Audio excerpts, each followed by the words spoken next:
Hello, welcome everyone to today's webinar, DNA, leading investor and user acquisition agency, here to talk with you about what to do when my ads are not working. This is an important topic. It's all about managing campaigns to a point of effectiveness, not expecting everything to work right out of the gate. So excited to be speaking with you guys today and joined by our awesome advertising team, Irene Hyder, head media buyer, Nikki Chung, a media mind, a media mastermind, more so, here to give you all the insights on how we do this, how we address over 50 campaigns at a time. Irene, can you give us a little bit of background? Sure. Of course. My name is Irene Hyder. I've been with DNA for over 3 years now. I've worked with hundreds of live offerings and helped fundraise over 9 figures. So excited to be on this webinar and talk about what worked and what didn't. Awesome. Awesome. And Irene's being modest. I don't know anyone who's run more investor marketing advertising campaigns than her. This is, of course, across Reg CF, all the regulations of equity crowdfunding, all the fun acronyms, Reg CF, Reg D, Reg A plus. We've applied this towards various types of fintech campaigns, blockchain companies. Some of them are user acquisition that put them to unicorn status. So all of that comes out of the media department, going through Irene's desk directly. Irene's been with us on 3 webinars. Nikki, this is your first one, joining the big show. Can you tell the audience a bit about yourself? Yes, sir. Hello, everyone. I'm Nikki. I'm a media buyer here at DNA. My experience with media buying is mostly in e-commerce. I started in the media buying space when I was 18. Started my own online business. I did that for about 5 years, so I have 5 years experience, and now I'm here at DNA, doing equity crowdfunding raises, media buying for that. So I think it's challenging, but I love it so far. And yep. Excellent. And why is running advertising so important for a campaign, Nikki? It's because you need that traffic for your campaign. You need to reach as many people as possible on Facebook. There are a lot of investors on Facebook. You want to get those impressions and traffic, and also, just because your ads might not convert the first time people see them, people also tend to share. People tend to comment. They like, and that gives you organic traffic as well. So that's always good for your campaign. Exactly. The way I look at it, if you're trying to raise $1 million, 1.07 million, maybe you're getting $1,000 average investment amount on a Reg CF campaign. 500 to 1,000 is really the number. You probably need 1,000 investors to convert. Looking at average conversion rates of 2%, as defined by Google as 2.35%, you're probably going to need 50,000 visitors to get there. So advertising has been the most consistent tool, most scalable at that, for us to achieve this. Yes, we've seen it happen with a brand's existing communities. Yes, we've seen it happen where a brand is tapping into other audiences. Financial email newsletters are an excellent tool to do this, but there's an acceptance rate. It doesn't happen for everyone. Some of these newsletters do well for 6 months, 18 months, and their audience gets a bit of fatigue from there. Advertising's continued to deliver throughout all of it. We hear misconceptions such as ads don't work anymore, or hey, we're going to do it without spending anything. I simply don't see that to be the case across the majority of the campaigns. There are outliers. We've had groups raise their whole amount in 1 week without spending an ad dollar. We've had groups do it over 12 months and adding ads in 6 months into their run and saying, wow, we wish we would have done that earlier. You're always able to retarget. You're always able to prospect and tap into existing investor audience bases. Didn't give much on my history, by the way. I've been in ad tech since 2009. I have worked with Fortune 500, top 100 advertisers, full spectrum budget levels, industries, timelines. I've run $1 million in a day, have run $1,000 over the course of a month and been able to find ways to hit performance. So that's what's in the background. That's why we start with introductions to talk with you about why all of this matters. It's not just our thoughts, ideas, hopes, dreams. It is based on physical, tangible analytics and insights. Our campaigns to begin with were based off documents that gave us audience data stemming off billions of ad impressions, actual data, not just what people thought. We've continued building our own data from there, have millions of audience members that we're able to target for campaigns, have them segmented by portal, number of investments. That's what's in the inner workings. So look at that team. Got a strong group set up to talk with you about this today. I asked Nikki, Irene, why are ads essential to a successful equity crowdfunding campaign? It's success. I mean, you have to run ads to get traffic. There's no other way that you could get, word of mouth goes so far. So you really need to make sure that you're running ads to get impressions and traffic to your offering page. You could reach a lot more people than organically posting or reaching out by, outreach or any other form of advertising. It's very important to run these ads to get your targeted audience to your offering page to make that investment. What type of misconceptions do you see around this? What do you hear founders say about ads and if it's important for their campaign, and how do you address it? I mean, people don't, the people that haven't done advertising, they think that you turn on your ads and right away you should see high return on ad spend. And that's just not always how it works.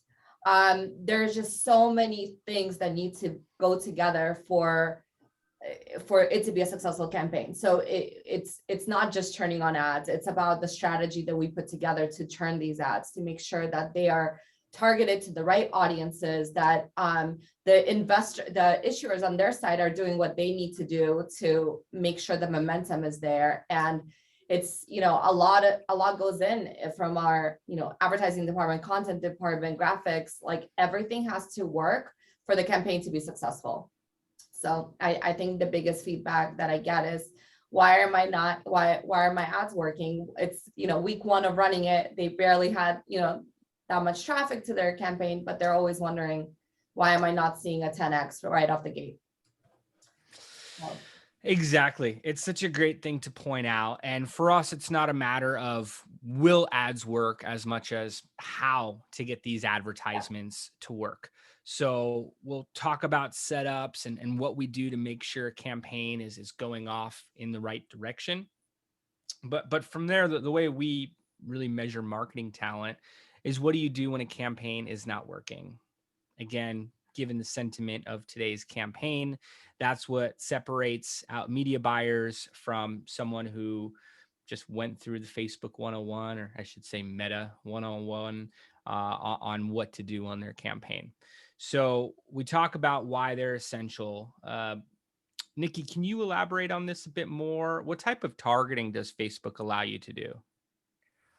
Facebook targeting is very, very amazing. Like, there's so much you can do with it. There's detail targeting, there's custom audiences you can target. You can target a lookalike audiences, which is something we'd like to do. So when it comes to detail targeting, Facebook gauges the interest. They have a whole list of interests that people that they match with people based on their Facebook profile. So that's something you can target. Custom audience, like people who have visited your website, people who have clicked on your ad. We can also target these people. And these custom audiences are people who we use to target in our retargeting audiences. So when we run a retargeting campaign, we want to target people, who have clicked on the ad, who have visited our website, so that we can show them the ad more times and get them to convert. Because most people who convert don't convert on the first time they see the ad, right? And then lastly, there's a lookalike audience that we can do, and these lookalike audiences are basically, they stem from custom audiences, and these lookalike audiences are the people who are most like our custom audiences. So there's 1 to 10%, and based on these percentages, the lookalike audiences, it just tells you how closely related they are to the custom audience. So 1% is most closely related, whereas 10% is still related, but not as close as 1%. Yeah. And imagine a website approaches you and says, hey, we have your target audience. We can run ads to them. Great. Maybe you're getting site-wide impressions. Unless they have a huge volume, they're probably not offering these targeting abilities. Again, I assess media values. This platform allows you to look at the analytics for every ad set you're running by age, by gender, by geo, by device type. You could duplicate that audience and go specifically at those pockets of performance that are working. We don't start a campaign, though, without 4 to 10 audiences. It allows you to target off all of the different demographics, as well as what they do on the platform. You can target people who follow your competitors. You could target off some of the brands that have had the top equity crowdfunding campaigns. There's an equity crowdfunding targeting set with 900,000, I think it's over 1 million some odd audience members there now. We had to wait years for that. Now, not everything shows up under detailed targeting, which is the field that you type it into on Facebook. It's all there for you. So when I hear things like, oh, my audience isn't on Facebook, yes, they are. There's over 1 billion daily active users, people who log on each day. You can find the segments that you're looking for here. You could have it then filtered with multiple of these. You can have household income.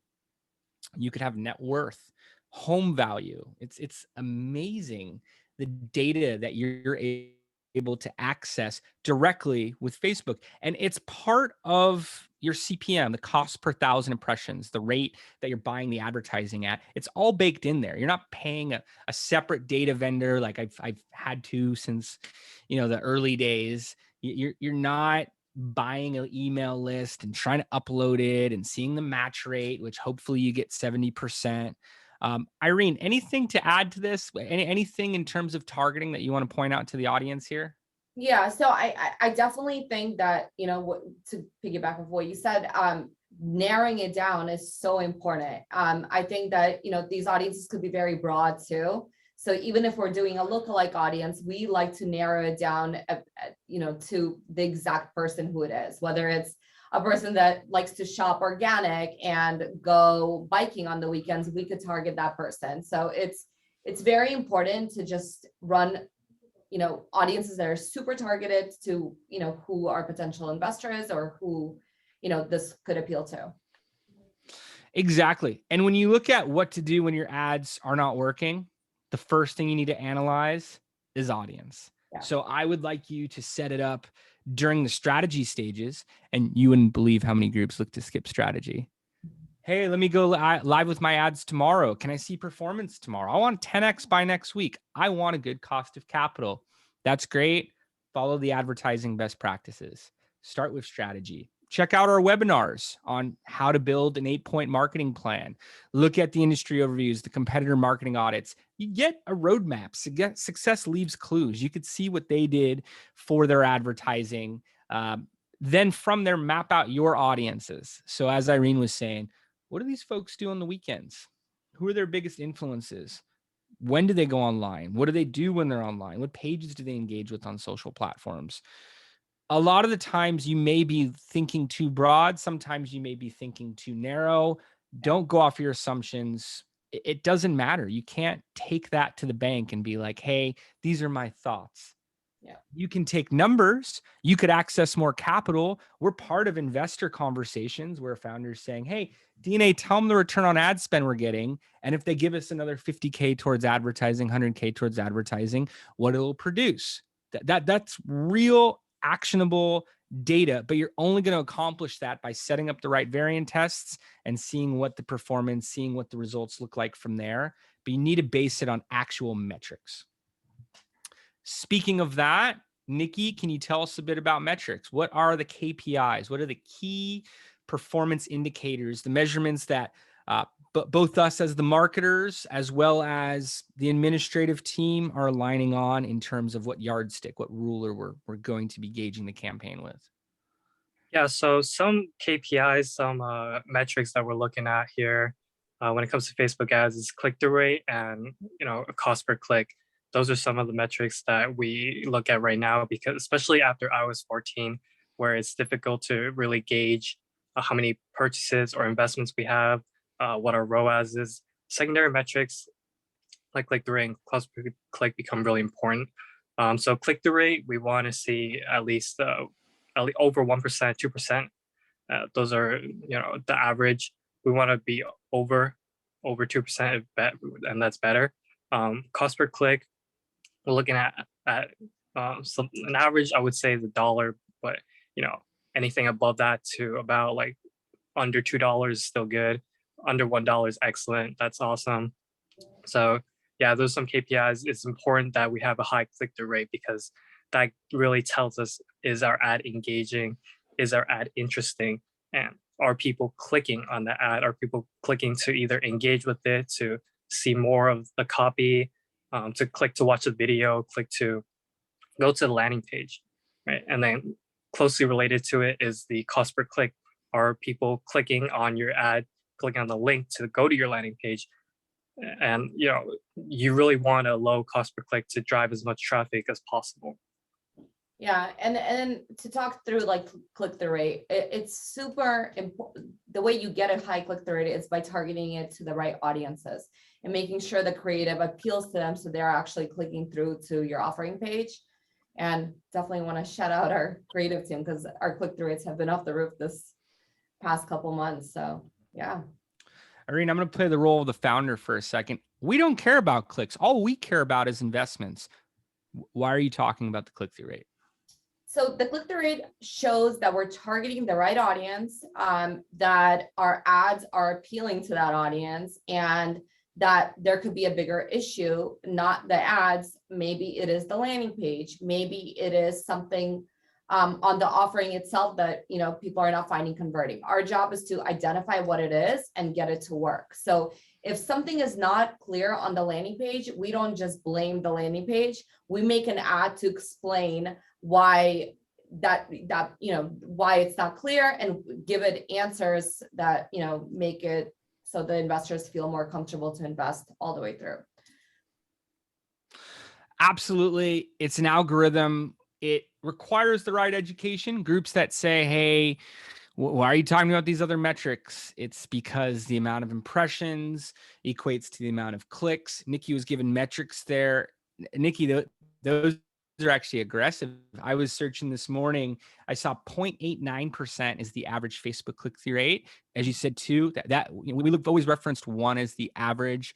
Most of our campaigns are between 2 and 5. Have plenty over that this week alone. But we want to look at conservative projections when putting numbers together, not just assuming, it's better to project low. That being said, the cost per click I also saw with rising Facebook CPMs, that cost per click is more of $1.70 something. I think it was 78 when I looked today. So, a dollar cost per click is very possible. Irene, do you want to talk about how we get the cost of traffic lower and what we do with multiple campaigns? Yeah, so we structure our campaigns in the different objectives. So one of the goals is traffic, where the objective there is just to get as much traffic for the lowest cost, and still targeting the right audiences, not just broad audiences, still very specific, but the goal there is just to get traffic. Then we have a campaign that's structured on the objective of conversion, which is getting people to invest into the offering, and we could actually track it through the pixel data. So that campaign is, the whole goal is to get you those investments and returns, and we could see it clearly there. And then we also, have other different ways. So we have a lead generation campaign where we target off of the people's interest of email signups. There's email sequences that go out, which is more towards, it's not as advertising, but it's still something that we acquire through lead generation campaigns. And then engagement campaigns as well. We do page likes, where we are able to increase your audience, so your organic content could get love there too. So there's just different objectives, and we try to, with every live offering, we try to include all of those campaigns to maximize on what results we could get. Exactly. And that's how we get the blended click-through rate, like Nikki was saying, at $1, hitting those rates.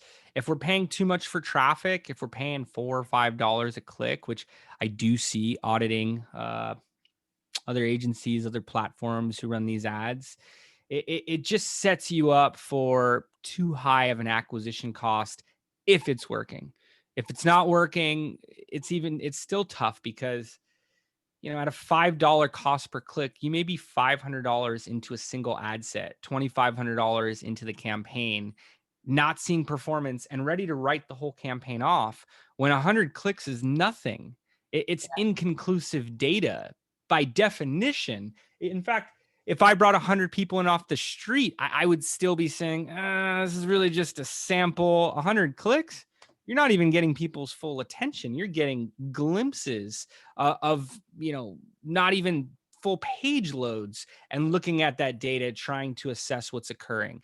At best, looking at digital behavior, you'd want to see 2 conversions off of that, and really within 3 weeks. So the data is so thin. If you have 5 times the amount of clicks, if you have 500 clicks, all right, did you see 10 conversions? Did you see a conversion? There's something more to base it off of at that point. We really look more towards 1,000 clicks, but either way, you get the difference. So you do not want to shut anything off too early. You never want to shut anything off before 100 clicks. And really 500, 1,000, this is acting quick. Worked on campaigns where it's, thousands of clicks a day, looking to see what's working best across each of these audiences, not the whole campaign. So, you want to make sure you're finding the right measurements to work off of. Nikki, you were talking a bit about custom audiences and lookalike audiences. Can you speak to that a bit more?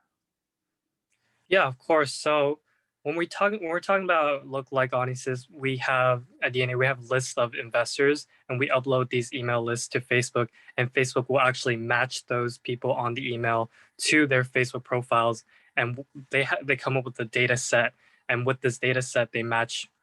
When we say, hey, we want a lookalike audience, they actually match all the people who look like their audiences. And the reason why these audiences are good is because they are more laser targeted than just your regular detailed targeting. Like, let's say if we targeted just crowdfunding, yes, we'll hit investors, but are we hitting the investors who have invested recently, who have invested on, let's say, WeFunder, Start Engine? We have those lists, and Facebook's able to come up with people who have recently invested, who have looked like, quote unquote, the people who we've uploaded on the list. And that's why lookalike audiences are so valuable. It gives us more people to target, and they're high quality audiences. Yeah, and then to Nikki's point, like we're always wondering like how do lookalikes work, right? And like everybody says, oh, how I'm on my phone scrolling, like, and this thing that I just thought about just found me. That's kind of like how lookalikes work. They find you, they find you. So, and it's a huge audience. It's minimum of 2 million people.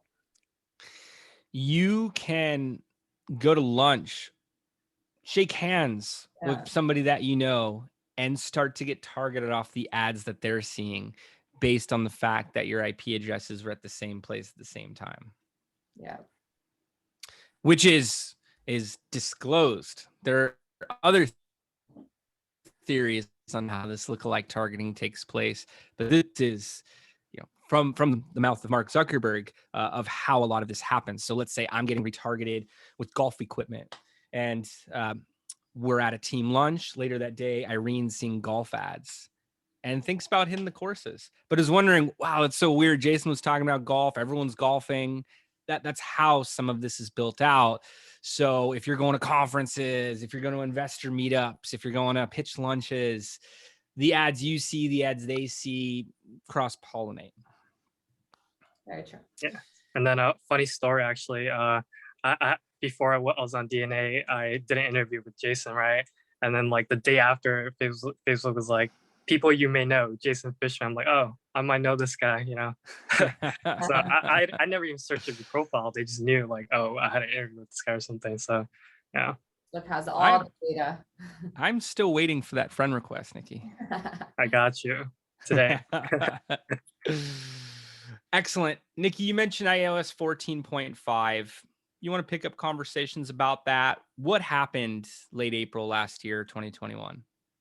So what happened was that Apple gives people the option to not be tracked. So let's say like whenever you use an app like Facebook, it'll give you the option to ask not to be tracked, and a lot of people are opting into that. So it's become a lot harder to really track anybody.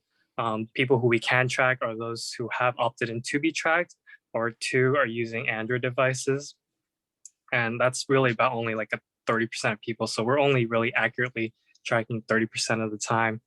Um, yeah, that's pretty much it for the iOS update. Irene, what do you want to add to that, and how do you analyze metrics around that? Because if we're only getting, So 5% of iOS users telling Facebook, yes, you can track me off of your app, plus Android users and desktop users equating at about 30%, how do you make sense of the data? How do you effectively optimize so you're not just shooting in the dark? yeah, so I mean, to be honest, I at first I saw it as a huge obstacle in optimizations, and I was like, how are we going to report off of if we're missing 70% of the conversion data that we can't track? But I think that it kind of helped us with optimizing on the overall raise, like seeing what's really working and what's really not on the big picture. So we are looking through the front end metrics to see what's driving people to the landing page. We're now not just seeing, oh, this ad drove an investment. We're seeing, why is there so much traffic to this page, and why are there investments not coming in? Why is the click-through rate dropping? Are people not looking through it? Before, it would just be like, okay, even if it has a low click-through rate, it's driving investments. We weren't so geared to keep changing things up that weren't working. Now we're more programmed to change things up. If it's not working, publish a new ad, bring more momentum. We're more proactive now with this update than ever before. So I think that we at DNA definitely use it to our, advantage here. So that's kind of where we're at with the iOS 14.5 update. Yeah, and the way I see it is the opportunity for longer funnels. So you can track on the platform. Facebook has a lead form option. So Irene was mentioning traffic campaigns, conversion campaigns. We'll often use video view campaigns and build a retargeting pool for a much lower cost by doing so. Then there's also page likes, and you could grow your page. Can build up that audience, not prime, but you can do ongoing marketing before your campaign to audience build without mentioning the investment. That being said, you can do these Facebook lead form ads. They're autofill. Facebook already knows my name, email address, and phone number. If I click on an ad where there's a where there's a form, it's already there. I don't have to type it in while I'm in line to go to the bank or whatever it is. I'm just one button and my information submitted. Then I'm getting emails from them. Then I'm getting retargeted from whoever I submitted this form to. If the information is of value to me, if it's speaking to my interest as a user, as an individual, it's going to be something that I engage with. If there's an investment opportunity that comes from there, I'm going to be more likely to participate than clicking on an ad once and being asked for my social security number. Yeah. It's just how it works. I want to build trust. I want to build rapport. I believe the iOS 14.5 and later updates are really an opportunity for better brand connection with its audience. And you should really look at it like that, not as a ad tech disruptor as much as, okay, we got to look at longer funnels here. Yep. And you're going to get all the data. We get all the retargeting audiences. We're able to build page retargeting. So we're telling Facebook, don't worry about the pixel retargeting data. We still want that, but it's going to be 30%, as Nikki said. Meanwhile, we're going to get 100% of the audiences that clicked on the ad with the page retargeting, which we could actually go back 365 days and keep that as a retargeting pool. So retargeting, we're there. Conversion tracking, we'll apply formulas such as, hey, let's look at the conversions, multiply them by 3. We're still going to report on the pixel data. We're not trying to overhype things.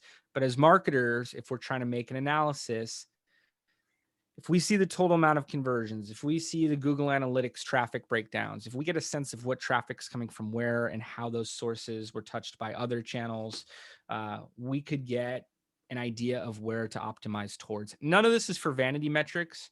I do not care about vanity metrics. They don't send me trophies in the mail. What I care about is giving recommendations to clients of what they can scale so that they see stronger performance. If I could tell a client, spend twice as much over the next 7 days as you've been pacing for this past week, and you should see somewhere around twice the amount of results, that is meaningful. That is productive for everyone. We've been doing this exercise over the past few weeks here in May when other groups are saying, hey, not sure about ads, and seeing the investments double week over week on those campaigns. Analytics, not my perspective. It's not like we're storytelling on how well it's, no, we're basing on the actual numbers.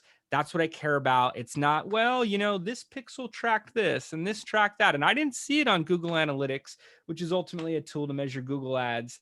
But, Facebook, I still just don't see it. I don't know. There's a time clock. It's ending.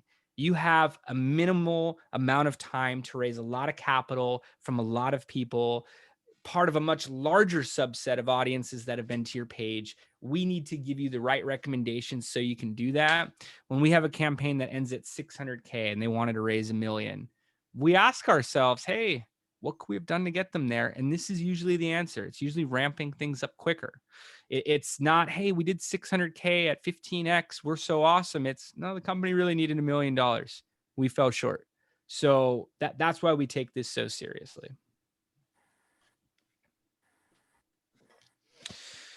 So that's how we determine which ad sets are working well. Irene, you started talking about, hey, my ads aren't producing a 10X and in quick windows of time. What does the discussion look like when ads are not working? If someone is on a reporting call with you, what is that dynamic? How does that dynamic pan out? Sure. I mean, it really varies at what stage of the funnel this is discussed at, right? Like if it's week 1 and they're telling me their ads are not working, and to your point, and they only got 100 clicks to that ad, obviously it's inconclusive data. We don't know yet. I advise that we just run it to see what it really is. Like if it's gonna convert, give it some life. If we've ran it for some time and we do feel like we gathered enough data there, and we agree that the ad is not working, we come up with suggestions on how to change the ad. We look at the funnel, the entire picture. We look at the audience. We're like, okay, if we're targeting engineers that are interested in investing, maybe an ad with a, like, I don't know, like an ad that I was going to say a girl drinking a smoothie might not be like the most interesting ad towards them. So we want to be a little more technical and change the messaging around and make sure that we're right, pushing the right ad to the right audiences, and we give them those suggestions. Usually it's us advising them that some of the ads are not working. So here's what we have prepared for new ads. And then we kind of go over that structure. Absolutely. Audience, creative, funnel. Again, how do we manage this to a point of effectiveness is the discussion. Nikki, what else do you like to bring to the table? What else do you like to look at? What do you want to convey to the audience about what they should do with their own ad campaigns? Week 1, week 3, ads aren't working. Do we shut the channel off? What do we do? So there's actually a lot of things to do when your ads aren't working. It's important, like Irene said, to work off conclusive data. So we have to identify first where in the funnel your ads aren't working. Is it at the click-through rate level? Is it at the conversions level, or is it the landing page?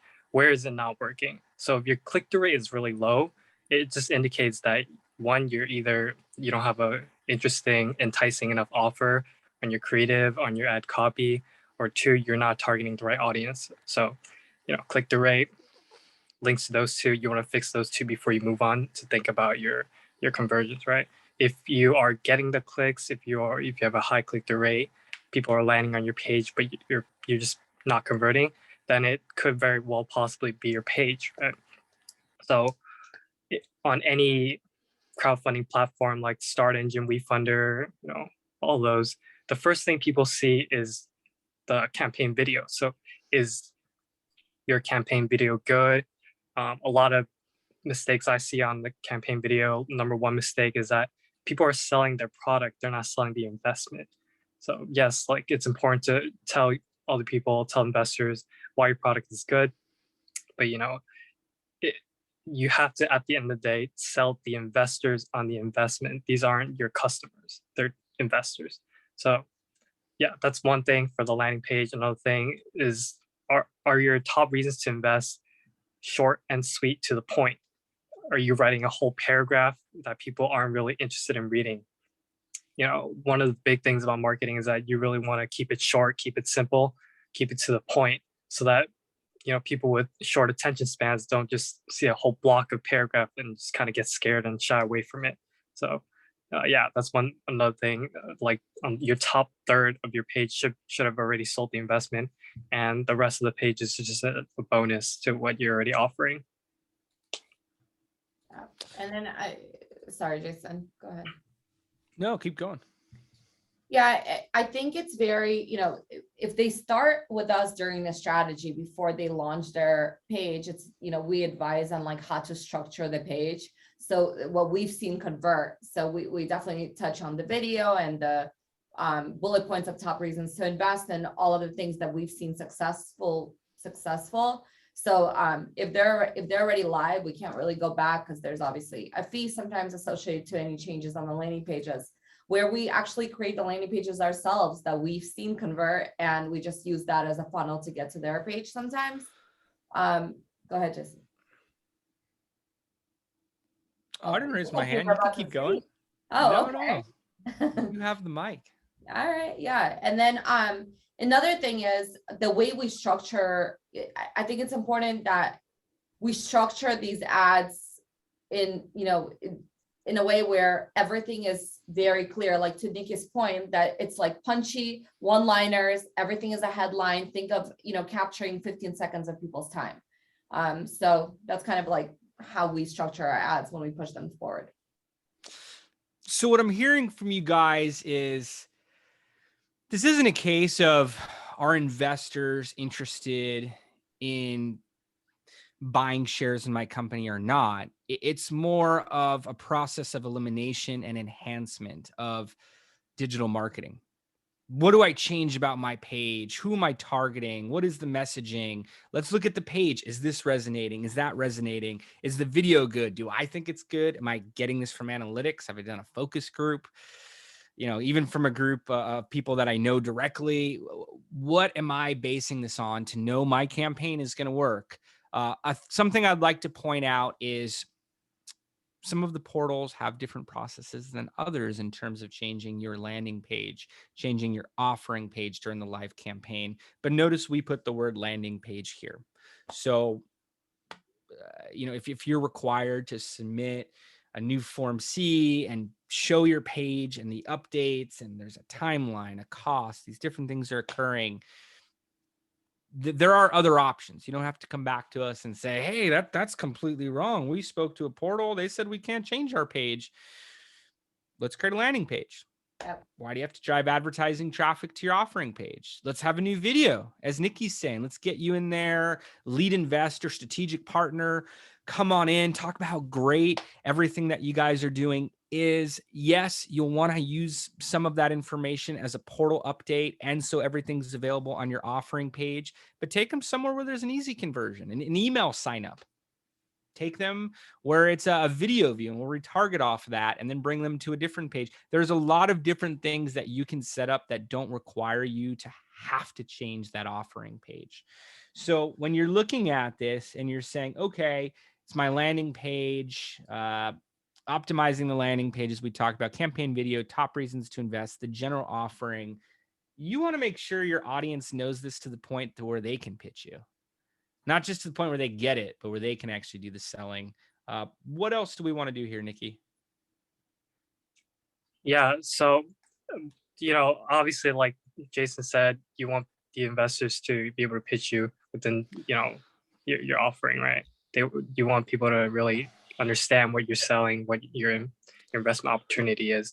But another thing that we have to be, worry about is to not rush the launch of your campaign unless you have a strategy. Strategy is super important, especially when it comes to marketing.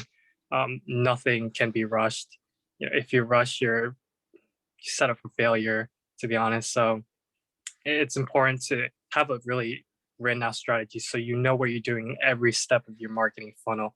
Every all the time you have to be looking at your data and everything.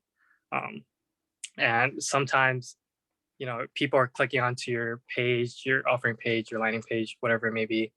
They're clicking, you have a high click through rate, but you're still not converting. That could be because you have sometimes Facebook sending you low quality traffic, or two, like your ad copy, your ad creative might be clickbaity. You might be saying something, like you might be claiming something that might not be completely true. And that works to a certain extent, but you'll see a huge discrepancy in your cost per click and your conversions. Where if you're seeing a lot of people clicking and you're not converting, that's when like, okay, yeah, this copy or this creative might be too clickbaity. We're getting clicks but not converting, so you might look to change that as well. Yeah, and that's one of the things that really we can't really do much of is clickbait, right? Because we want to make sure we're compliant when we're running these ads. So we want to make it catchy and make sure that conversions occur, but we can't, say you will make $1,000 if you invest into this in a week, like, so we try to gear away from that because we want to be compliant. Yeah. And what are some other types of ads that you could speak to here, Irene? I mean, another thing that I kind of wanted to bring up, it's very important to have third-party validation, whether you got featured in Forbes, Entrepreneur, Bloomberg, whatever it is. It's important to display that on the ads and on the landing page and to show it all the way through. You want to make, I mean, you're sending people you're sending traffic to a page that's offering, that's asking, the asking is to invest your money. Why would I invest into your company? Who do you have backed? Who's backing it? Who's backing this deal? Why? All of these questions come when you want to invest. So I definitely think throughout the entire process, you always want to include those third-party validations. If you have influencers, include those. If you have publications that are talking about you, include those. If you don't have publications that are talking about you, reach out to them and get them to talk about you, because it's super important to have it. And you could create inroads and seed these conversations before in a compliant way. But yes, what Irene is saying there is the basis of the internet. Social proof, third-party validation, use as much of it as possible. What can you use in an advertisement? Make sure that you're grabbing their attention quick, as emphasized here. We have a few examples. Want to fire through these. This is Popcom. We worked on 3 campaigns with them and 2 CFs and an A+.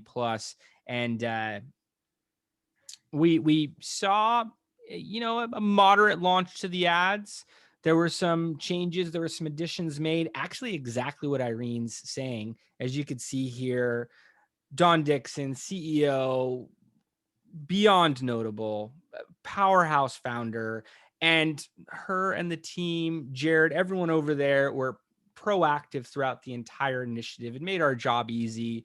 We were just able to talk about some of the things that they were doing, where Don was being featured. You could see Techstars, finalist. Every week there was something new to talk about there. And once that was incorporated in the ads, there was a lift in performance. So ad copy described what they do, clear importance of the opportunity. There's messaging above the image, messaging below, talk about what you guys do, and then the investment opportunity, as you can see here. Bold text, catchy headline, that third-party validation, and founder in the image. People like faces. Look at Nikki, look at Irene. If we just had the name there, they would seem less relatable, less trustworthy at that, but actually getting a sense of who somebody is makes you believe in them more. We see Dele here. Irene, can you tell us about Mede Nights and some of the things you did there that worked? Yeah, so I mean, we also ran I believe, 2 times this campaign. So this campaign is very awesome because their creatives are great. They capture you from the second that ad plays with the music, with the graphics, and I mean, they're an awesome company. So the graphics were really cool. Deli here is announcing different end of year updates. So what they've accomplished in the entire year. And this ad did really well. It showed the investors everything they've accomplished and what the future holds. And it drove a lot of conversions. So this is a super good example of a good ad. I wish we could play it, but I don't think you could play. Can you play it? No, right? It's an image. We Yeah. will make this deck available for anyone who reaches out, and look up Meta Knights YouTube, online. You're going to see a lot of great content. It was over 3,400 conversions, over 3,400 investors. I think the most on one reg CF on Start Engine, but I may be wrong. That's just what I was told. Hearsay, as I think they say. But awesome campaign. Then have Dex Freight. Nikki, you want to speak to this one briefly? Yeah, so this is a remarketing ad for Dexfray. What I like about it is the copy is super sweet, short, to the point, gets the point across within 5 seconds. The creative here, the first thing you see is 791 billion. That's a huge number that will, get anybody's attention. So you read it, it says 791 billion value of the U.S. Trucking market. And then once you click on it, it'll tell you what Dexfray is doing with the trucking market. Um, has the portal logo, has that third party validation, that Start Engine, that's really important, like Irene mentioned. Maintains client branding, has their logo as well. So that's always good. Yeah. And yeah. And this is a static image. I think there's also, we always like to, show importance on how important it is to run video ads.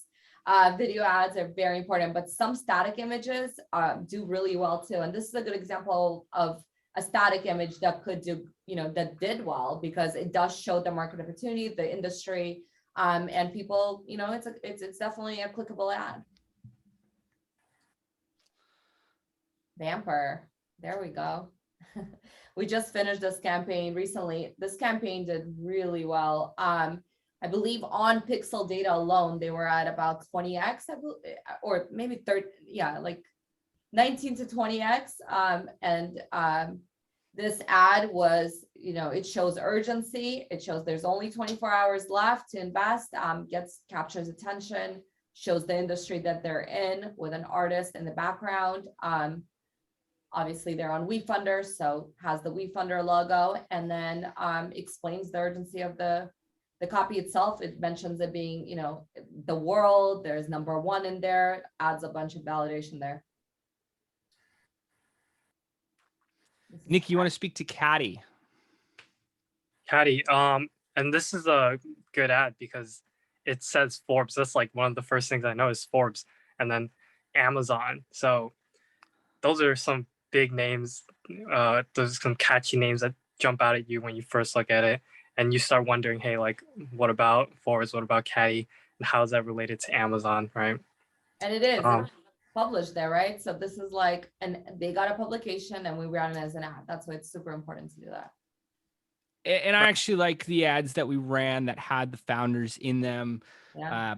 The founders there, again, just extremely hard workers every day, building more partnerships, hearing all about them. And this campaign took a while to pass 200K and was slow. I didn't know if it was going to continue. We were able to find some strides in the new creative that was built, and went to 7-figure level. Did not work on the second campaign. The team grew substantially, have in-house media buyers. They're rocking and rolling. Big fans of everything that they're doing, but a good example of a campaign that took longer than some best practices. Would recommend. And when you look at the data on King's Crowd, the amount of months they were live, but with the right changes to ads, with the right scaling, with the team saying, hey, let's keep ramping this up. Let's make some increases. They were able to hit a strong goal. And I believe this is the last example before getting into some summaries here for Rad Intelligence. These are clips from their last ad campaign this round that did about 1 million. I think it was 981K. And they had a really strong early stage of the campaign. It was various financial email newsletters and webinars made them sail past 400K. Started working on advertising, saw performance out of the gate, and then there was a month where it slowed down, lower return on ad spends, but then the last month really went out of the way with creatives. This doesn't even show my favorite with their founder on the beach thanking investors, a thank you video clip. It's got Chris Graby here. Talking about a recommendation, a lead investor in the campaign, influencer in the space, by the way. Jeremy, that ad worked really well. Just coming up with new creative, creating more of a sense of urgency. You can see some of the messaging around closing. That all fed into a very strong final month. I think it was 193 investors came just from those ads. And, across all of this, what we emphasize is summarized in 3 words: test, optimize, scale. If you're fans of DNA, if you're familiar with us, this is the name of my podcast. This is how we summarize everything that we do, which is actually difficult to break down into 3 words. So, continue to optimize is part of the emphasize here. Irene, can you talk a bit about testing as we just recap everything here in the final Yeah, absolutely. 7 minutes? Testing is obviously one of the most important. I mean, they're all important, but it's a very important stage because it will set you up to the scale part. So initially, we want to make sure we're testing messaging, testing the audiences, testing out the creative, and we launched ads with mission, top reasons to invest in market opportunity ads, and we A/B test those and then see what works there, and then kind of go into our ad calendar with different ads. But always A/B testing, always testing, and making sure that we get to the optimization level and then to the scale. I guess we should switch to optimization now. Yep. And everything in the initial stages, really until you see good levels of performance, is merely a test. It is not a definition of the channel. Nikki, can you tell us about optimizing?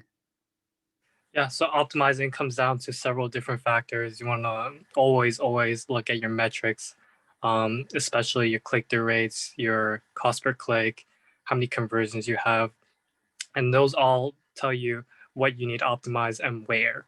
So again, cost per click, click-through rate, that's all creative audience. You want to optimize those. And even if you're getting a good cost per click, good click-through rate, there's always something better you can do to make your ads even better. Same with if you're not getting enough purchases, how can you improve the landing page? How can you improve other things to make your offer at least to make people convert, right? So that's optimizing. How can you increase your budget maybe or decrease your budget? Change your optimization goal. Try different campaign. Maybe even try a different channel like TikTok, Snapchat, even Reddit ads, Twitter ads. How can we use those different platforms and how can we optimize based on those metrics? And a big reason why ads don't convert is because of budget. You want to make sure that you're outbidding other groups going after the same audience, that you are producing meaningful data, that you're running enough traffic over a long enough period of time. And then once you see ads actually working, make sure to scale the right segments. So as you're optimizing with Nikki, you're then able to say, yep, audience 3, creative 2, we're going to scale. We're going to duplicate that and get something running. More information on scaling here. If you're not spending enough, you're not going to get enough traffic. Without traffic, you're going to have the data that you need to build an audience. If your budget is lower than someone else who's targeting the same audience, they will most likely get that placement. They will get the eyeballs. Irene, how do you optimize? Can you run us through this? Sure. We start with 4 to 10 audiences. Some of them are internal. Some of them are, are cold audiences, cold targeting, still targeted, but, not custom audiences really. We A/B test 2 to 6 creatives. We see what's working, what's not, pause the ones that are not working, and make more of what is working. We run it for 3 to 7 days, or if it hits 1,000 clicks, and then we analyze the data. So we analyze the clicks, conversion metrics, along with the retargeting pools, and then we report off of that. And then we optimize each creative based on its performance. And then we run that for an additional 3 to 7 days or 1,000 clicks. And then we begin to relocate the spends towards the creative levels on the top performers based on the analytics that we're seeing. And then we run it again for another 7 days. And yeah, or 1,000 clicks, and then we optimize on the audience level. So it just really is about, different levels that we start off of. And that's what this really shows here. And then we run it again for another 3 to 7 days. And then we do it on the ad set level, scale the budget. And then whatever hits first, either 1,000 clicks or another 3 to 7 days. And then we continue to test out the audiences and the creatives while maintaining the historical data that we're driving and seeing. And then we see the channels are getting optimized, maintained, and then begin towards those channels and then scale every 3 to 7 days. Awesome. So thanks for that detail. To summarize, you set up enough audiences, enough creatives, you let it run. Don't look to shut things off the next day. You then can optimize towards the creatives, look to improve them before shutting anything off. You then can run it. You could then start shutting stuff off once you've run it and got more data. From that point, once you know the creatives are optimized, you can then start turning off audiences, but start with the creative. Then on the audiences, again, look to polish them up, look to see if there's anything you can refine. You could begin reallocating towards the audiences that are performing best, but don't shut anything off till you do another round after you've taken an approach to improve them. All of this is done before the channel. You don't even start looking at, hey, is it Facebook? Is it Google? Is it Twitter? Is it TikTok? Is it Quora? Is it Reddit? Before this has happened. And then scale channels and continue to do so every 3 to 7 days, 1,000 clicks or test period. So, as mentioned earlier, we have campaigns that are scaling every 7 days. If it's a large ad budget, 20% is a substantial scale. If it is more digestible, $100 a day, $300 a day, you could double it. And continue to do so every 3 to 7 days for quite some time. You shouldn't shake the algorithm too much by doing so, but you want to be mindful of that. I know we went through a lot of information today. If there are any questions, please feel free to get in contact with us directly, whether it's through our website or our LinkedIn pages. Irene and Nikki are very friendly. They welcome LinkedIn invites at any point, can answer questions. We welcome a warm marketing chat at any point. And definitely thank you guys for attending. Irene, Nikki, any final notes that you want to leave the audience with? Continue to test. As what I read, it continues on. It's a process. You want to continue to do it. You want to continue to test, optimize, and scale. Yeah, and it's like art. It's like art or fashion. It's never finished. It's never finished. Yeah, and I also want to add on. I know Facebook, Instagram ads are huge, but there's also other marketing channels that might work for you. Facebook, Instagram might not be the best for you. Like, for example, TikTok is also a great marketing platform that's just barely starting out. I think it has a lot of potential. Not many marketers have cracked the code yet on TikTok. So if you can be one of the first few people to do it, you're in for a huge win. So always test different marketing channels, not just Facebook, Instagram. 100%. And something I want to emphasize before we leave is all advertising is the act of buying media, buying impressions, buying visibility. A lot of the financial publishers, they're either charging investors to sign up, and that's how they're monetizing, or, and it really is one or the other based on guidelines, they are charging brands. And as they're charging brands, new ad units are rolling out there. The same way they're already existing on these platforms, the same way they already exist on Google. And these social platforms, Google, their primary revenue stream is advertising. Because it works, because you're able to find the exact audiences you want and say, hey, I want this many thousands of people to show up on my site this day. So it will work. It's a matter of how to get it to work. This shows you how we approach it when ads are not working. Again, don't be bashful. Reach out to us. We'll analyze your ads with you. No commitments. Let's just have fun. We really get fulfillment out of doing this stuff. So whether working with a group in the industry or just sharing notes with them on an ongoing basis, welcome you to get in touch with us. Hope this information has been helpful today, and we'll see you all next time on our monthly webinars. Thank you. Thank you. Thank you.